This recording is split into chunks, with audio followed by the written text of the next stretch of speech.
আসসালামু আলাইকুম রহমতুল্লাহ। আমরা এখন জাবালে নূর পর্বত পাহাড়ের ওঠার জন্য রাস্তায় হাঁটতে শুরু করেছি। আলহামদুলিল্লাহ, ওই যে দেখতে পাচ্ছেন আমরা একবারে চূড়ায় উঠবো। ওখান থেকে লোকগুলো দেখতে পাচ্ছেন না, ঠিক ওইটাই উঠবো। ওইটা কোনো লোক দেখতে পাচ্ছেন না আপনারা। হাঁটতে ধরছি, দেখা যাক। এই জাম্মা আল্লাহ বর্ষা, কিছুটুকু উঠে গেছি, বাকিটা হাঁটতে ধরলাম। আল্লাহ বর্ষা। এই যে এক ব্যক্তি আসতেছে, দেখেন কি পরিমাণ ঘামছে। আমার গলা ভেঙে গেছে, কথা বলতে পারছি না। দেখা যাক আল্লাহ বর্ষা। আপনাদের কিছুক্ষণ দেখাবো, দেখার পরে হাঁটতে ধরবো। দেখি আল্লাহ এখানে কতক্ষণ আমাদের পৌঁছাই। এখানের একটু বিবরণ বলি, সেটা হলো আল্লাহ রাসূল সাল্লাল্লাহু আলাইহি সাল্লাম তার বয়স যখন উপযুক্ত বয়স, তখন সে চলে আসছে এখানে নির্দিষ্ট একটা জায়গাতে, যেখানে ধ্যানে মগ্ন হবে। ঠিক ওই পাহাড়ের চূড়ায় উনি অবস্থান করছেন, এবং এখানে পবিত্র কোরআনে পাক নাজিল হয়।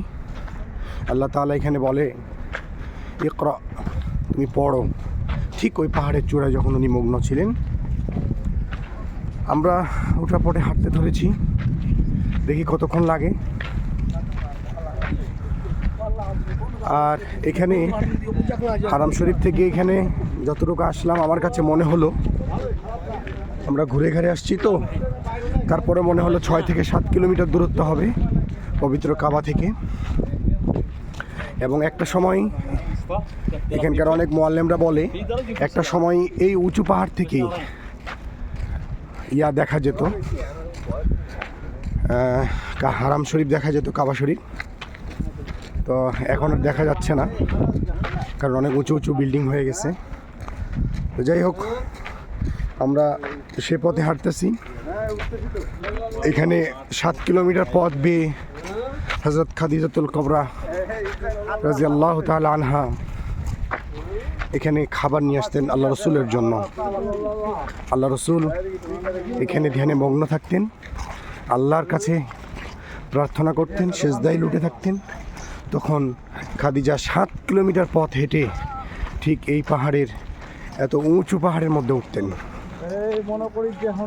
আল্লাহ তাদেরকে জান্নাত নসিব করেছেন ইনশাল্লাহ। আমরা সেই তাদের নিদর্শন দেখার জন্য রওনা হয়েছি। দেখা যাক আল্লাহ বর্ষা, আল্লাহ কতটুকু পর্যন্ত আমাদের নিয়ে যায়। দোয়া রাখবেন আমাদের জন্য, আমরা ইনশাআল্লাহ কতটুকু যেতে পারি। এই যে দেখেন সিঁড়ি, একটা সিঁড়ি আছে।